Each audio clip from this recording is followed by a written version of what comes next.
Halo, selamat pagi Tribuners. Hari ini bersama saya Danti Wahyu akan menemani Anda dalam Tribun News Seleb edisi Jumat 15 Juli 2022. Dan inilah informasi terkait sejumlah selebriti untuk Anda.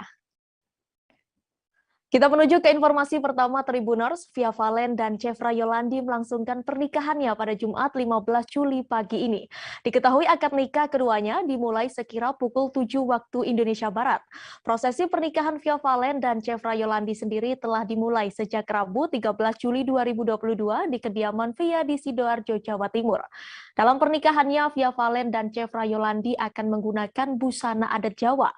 Melengkapi rangkaian akad hari ini, kedua mempelai akan menjalani prosesi temu manten sekira pukul 9:45 waktu Indonesia Barat. Siang harinya, Via Valen dan Chevra Yolandi dijadwalkan untuk menggelar konferensi pers terkait pernikahan. Sementara itu pada besok, Sabtu 16 Juli 2022, Via Valen dan Chevra akan melakukan prosesi Midodareni. Puncak acara pernikahan baru akan selesai pada Minggu 17 Juli 2022 dengan diadakannya acara mapak pengantin dengan adat Sunda. Meski sudah mempersiapkan pernikahan secara matang, rupanya Via Valen masih diliputi perasaan canggung. Lepas dari itu, Via Valen menyanggah anggapan kalau pernikahannya dengan Chevra terburu-buru.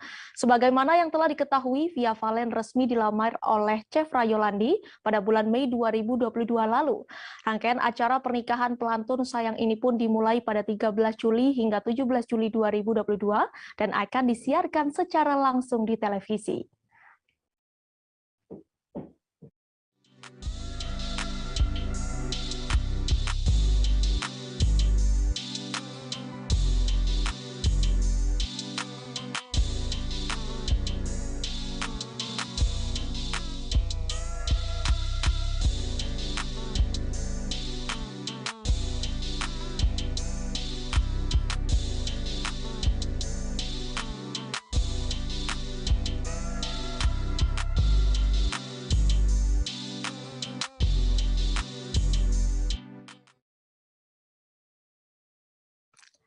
Artis Jessica Iskandar melaporkan ke Polda Metro Jaya atas dugaan kasus penipuan senilai 10 miliar rupiah. Jessica Iskandar tak mampu menutupi kekecewaannya setelah ditipu rekan sendirinya, Christopher Stefanus Budianto alias Steven. Tabungan masa depan untuk anak-anak Jessica Iskandar senilai 10 miliar telah raib. Wanita yang akrab disapa Jedar ini pun mengaku tak lagi mempunyai tabungan untuk kedua putranya El Barak dan Don Azaya. Hal itu disampaikannya saat melakukan jumpa pers di kantor pengacara Elza Syarif di kawasan Menteng, Jakarta Pusat pada Kamis 14 Juli kemarin. Terlihat syok, Jedar tampak dikuatkan oleh suaminya, Vincent Verhaak. Sebab kejadian dirinya ditipu setelah ia melahirkan anak keduanya bernama Don Azaya Jan Verhaak. Jedar lantas mengungkapkan kronologi perkenalannya dengan Steven yang terjadi pada 2020 silam. Tak ada kecurigaan pada diri Jedar tatkala Steven menawarkan untuk kerjasama dalam bisnis persewaan mobil. Akibat penipuan ini, Jedar mengalami kerugian berupa uang tunai 10 miliar dan 11 mobil mewah yang ia serahkan ke Steven termasuk BPKB dan STNK.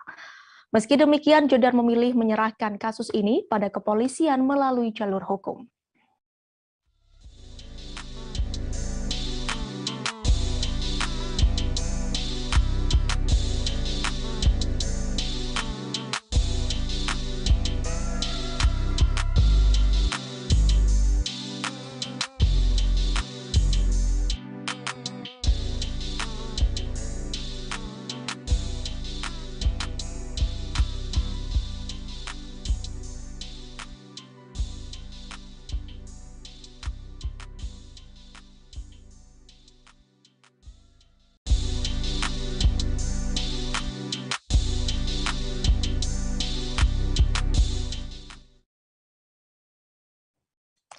Satreskrim Polres Kota Serang menggeledah kediaman artis sensasional Nikita Mirzani di kawasan Pesanggerahan, Jakarta Selatan pada Kamis 14 Juli kemarin.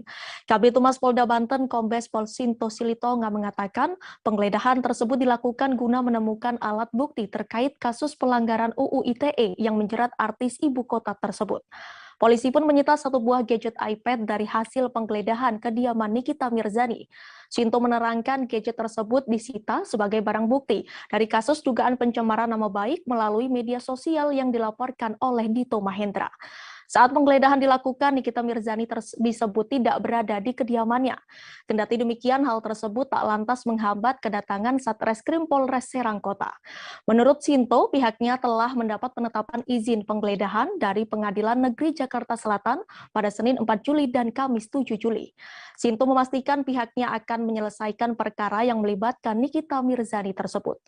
Seperti diketahui, Nikita Mirzani diduga mencemarkan nama Dito Mahendra melalui media sosial Instagram. Tak terima dengan tuduhan itu, Dito Mahendra melaporkan Nikita ke Polres Serang Kota, Banten pada 16 Mei 2022. Sebelumnya, rumah artis yang kerap disapa Nyai itu didatangi anggota Polresta Serang Kota pada 15 Juni 2022 lalu.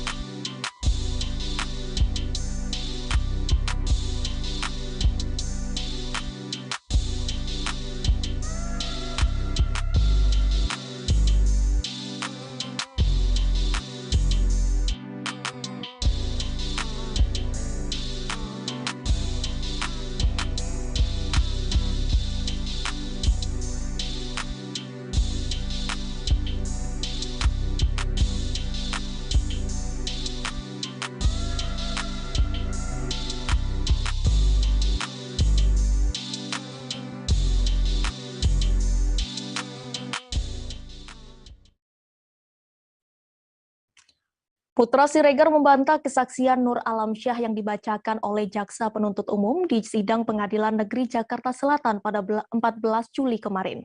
Bos PS Tor itu mengaku keberatan dituduh telah memukul Nur Alamsyah di bagian wajah. Lewat sidang yang digelar secara online dari Polres Metro Jakarta Selatan itu, Putra Siregar mengaku hanya melerai sahabatnya Rico Valentino.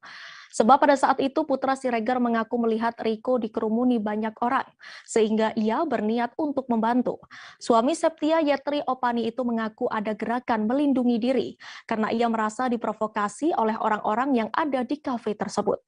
Sementara dalam sidang kemarin, Nur Alamsyah tak hadir sebagai saksi korban dan pelapor. Ketidakhadiran Nur Alamsyah dalam sidang ini sudah kali ketiga. Jaksa Penuntut Umum menuturkan Nur Alamsyah berhalangan hadir karena tengah tes taruna. Selanjutnya pihak Nur Alamsyah pun meminta untuk kesaksiannya dibacakan di persidangan. Sebelumnya diketahui kasus pengeroyokan Putra Siregar dan Rico Valentino ini terjadi di kawasan Cafe Senopati, Jakarta Selatan 2 Maret 2022.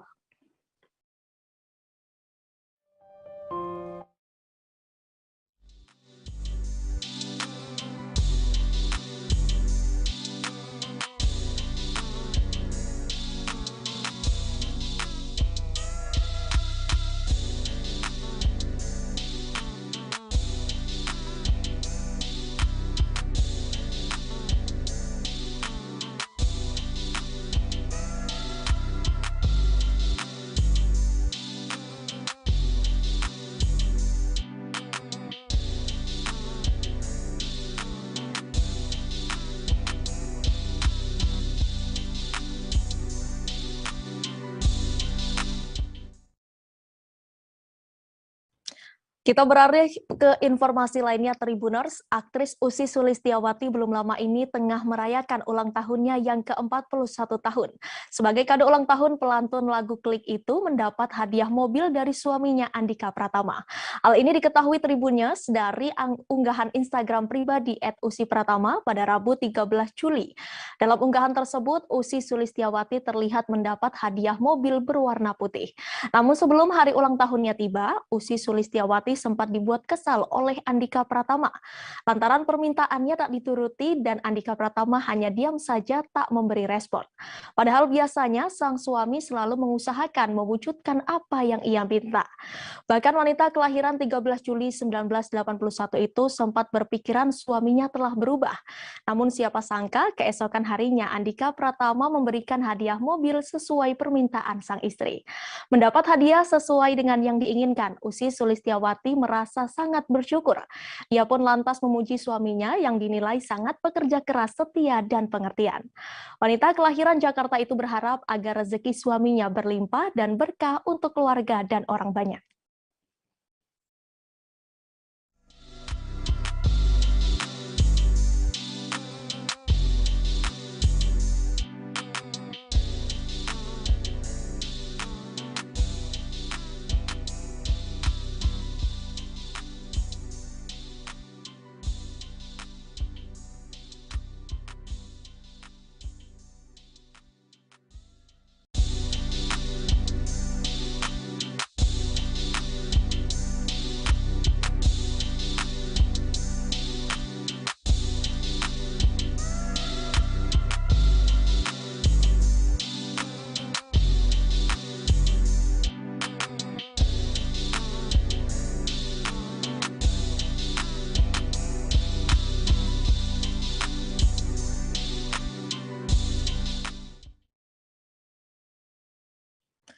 Pemilik MS Glow Sandi Purnamasari memberikan respon setelah dinyatakan kalah gugatan dari PS Glow milik Putra Siregar.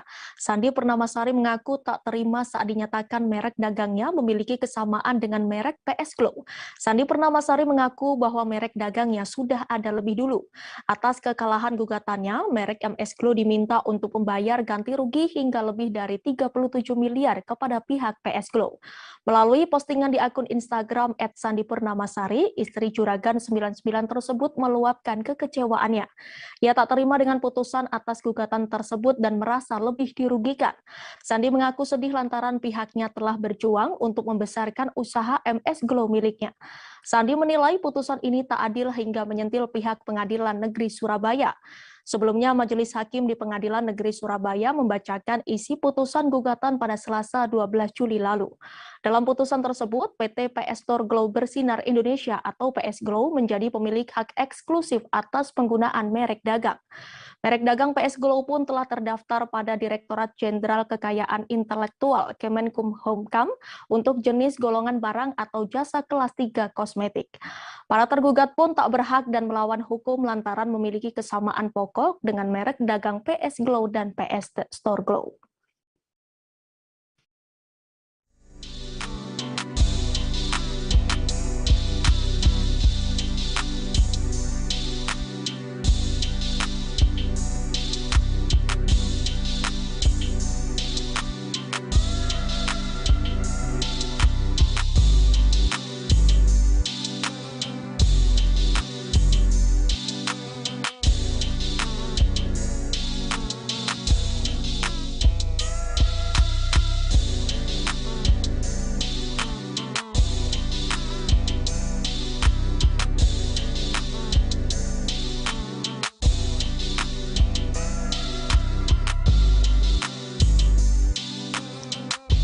Seiring diusutnya kasus dugaan penculikan dan penyekapan yang dialaminya, kediaman mantan sopir pribadi Nindi Ayunda didatangi oleh dua pria misterius pada Senin 11 Juli malam. Hal tersebut diungkapkan kuasa hukum Sulaiman, Fahmi Bahmid pada Rabu 13 Juli. Fahmi menyebut dua pria tak dikenal itu datang pada malam hari dan terus berada di lokasi hingga menjelang subuh. Pria misterius tersebut diketahui menanyakan di mana rumah mertua Sulaiman kepada warga. Fahmi menuturkan Sulaiman bersyukur dan berterima kasih kepada warga yang tidak memberitahukan di mana kediaman mertuanya kepada pria misterius tersebut. Fahmi pun tidak tahu apakah insiden ini berkaitan dengan laporan Rini Diana, istri Sulaiman, ke Polres Jakarta Selatan.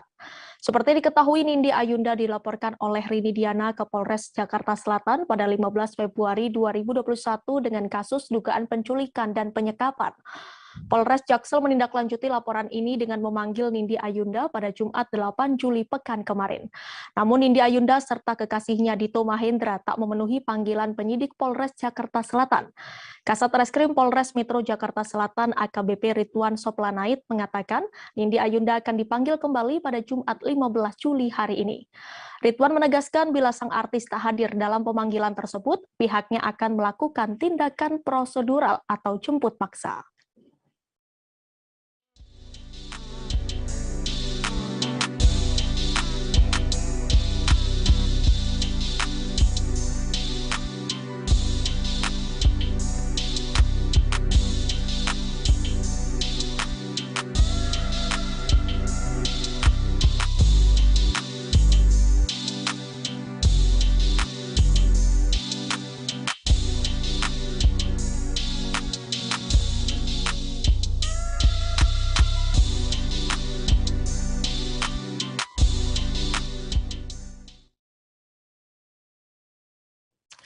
Sudah bisa berjoget setelah melakukan operasi pemotongan leher dan rahang, Lucinta Luna menyinggung kondisi tulang ekor.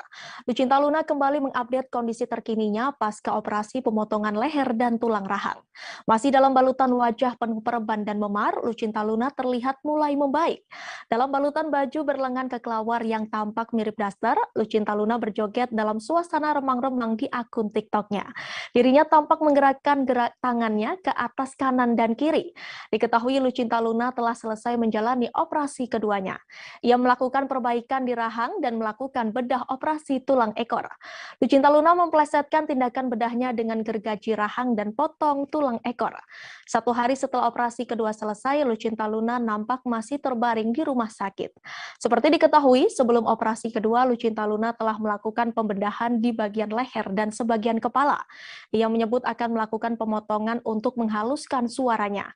Demi mendapatkan suara merdu dan bibir seksi seperti Jisoo Blackpink, Lucinta Luna harus puasa berbicara selama 2 pekan.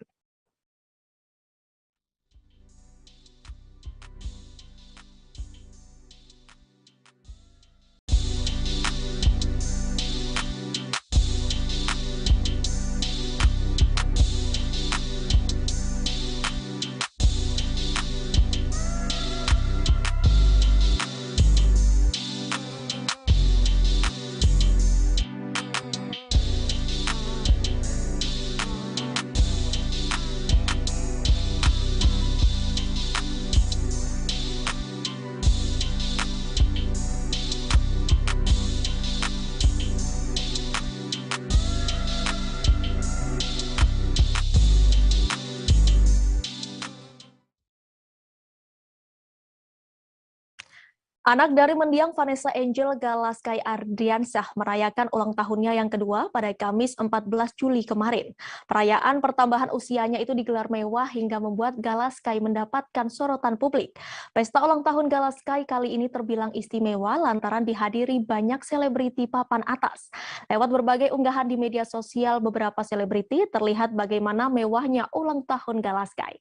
Dekorasi warna biru membuat perayaannya semakin spesial dan meriah. Ulang tahun Galaskai itu dirayakan di kawasan Jakarta Selatan.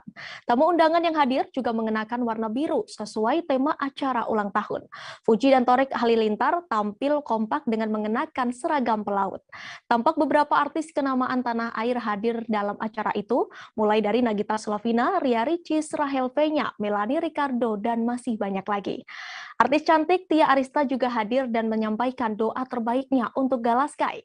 Tia Arista juga menyebutkan jika begitu banyak orang yang menyayangi Galaskai. Terakhir, Tia mendoakan untuk kedua orang tua Gala yang sudah meninggal.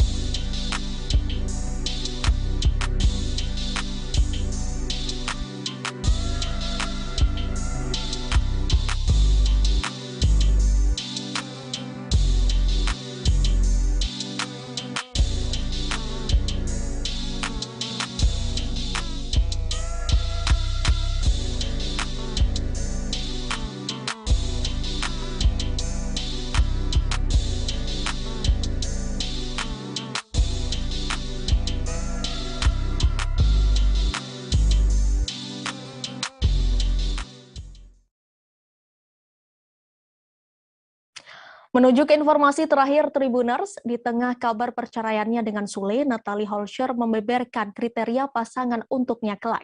Dalam penjelasannya, Natalie Holscher memberi penekanan pada sikap saling menghargai. Dikutip dari YouTube Jessica Iskandar atau Jedar, pada Kamis 14 Juli, ia bertanya tentang kriteria pasangan bagi Natalie Holscher. Natalie mengaku bahwa dirinya tipikal yang bucin. Natalie mengatakan bahwa ia tak mau terlalu buru-buru untuk memutuskan jodohnya kelak. Dirinya ingin memastikan terlebih dulu apakah laki-laki tersebut menyayangi anaknya dan adik Natalie. Tak hanya itu, Natalie juga mengatakan bahwa pria tersebut kelak dapat menjadi imam yang baik dan saling menghargai. Adapun Natalie menginginkan sosok jodohnya kelak harus memiliki pekerjaan. Saat ini diketahui Natalie Holscher lebih memilih untuk fokus bekerja.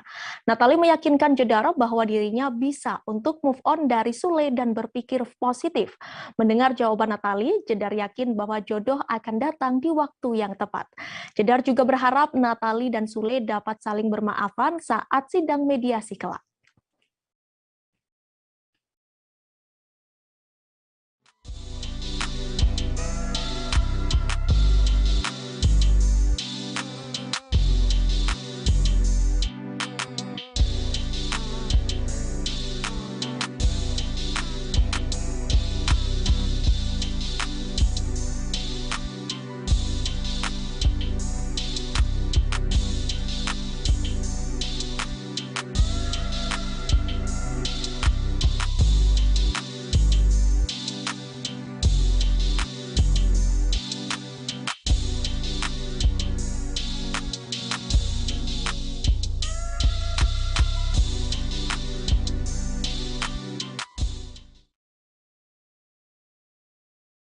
Informasi tadi sekaligus menutup perjumpaan kita pagi ini Tribuners. Jangan lupa saksikan Tribun News Seleb setiap hari di seluruh kanal YouTube Tribun Network. Saya Danti Wahyu beserta kru yang bertugas pamit undur diri. Terima kasih dan sampai jumpa.